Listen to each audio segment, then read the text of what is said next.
Kasako Media, tunaangazia maisha, tunaandika kesho.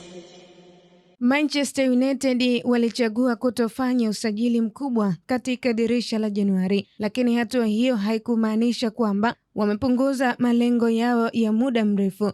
Vyanzo vinaeleza kuwa klabu hiyo ilikuwa tayari kufanya dili endapo kungepatikana fursa sahihi, lakini hawakuwa tayari kuharibu mipango ya muda mrefu kwa ajili ya suluhisho la haraka. Falsafa hiyo ilianza kabla ya Ruben Amorim kuondoka na imeendelea kushikiliwa chini ya kocha mpya Michael Carrick. Hata hivyo, United walichunguza uwezekano wa kufanya usajili mzito. Majina ya Antonio Semenyo na Carlos Baleba yalizungumzwa kwa uzito, lakini mazingira bora ya kufanikisha dili hizo hayakuwepo. Semenyo aliishia kujiunga na Manchester City, huku Brighton wakishikilia msimamo mkali juu ya Baleba kwa ada iliyokadiriwa kufikia pauni milioni 100. United wanatarajia kurejea tena mezani kwa ajili ya Baleba baadaye mwaka huu, wakiamini ada inaweza kushuka na mchezaji mwenyewe ana nia ya kujiunga nao. United wamekuwa wakipunguza mzigo wa mishahara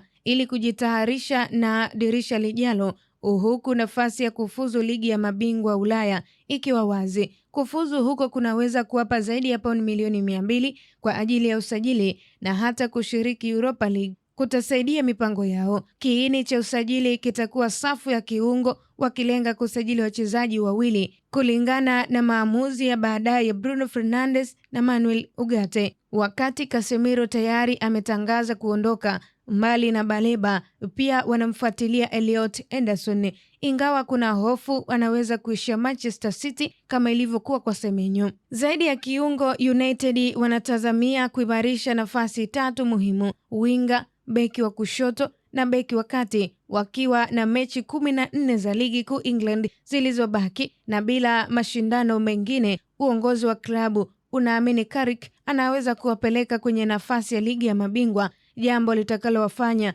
wawe kivutio kikubwa kwa wachezaji wa kiwango cha juu katika dirisha la usajili la kiangazi. Kwa taarifa zaidi za kimichezo na burudani, endelea kutufuatilia kwenye mitandao ya kijamii ambapo Instagram, Facebook na Twitter tufollow kama Kasako Media. Kwenye YouTube chaneli yetu tufuatilie pia kama Kasako Media.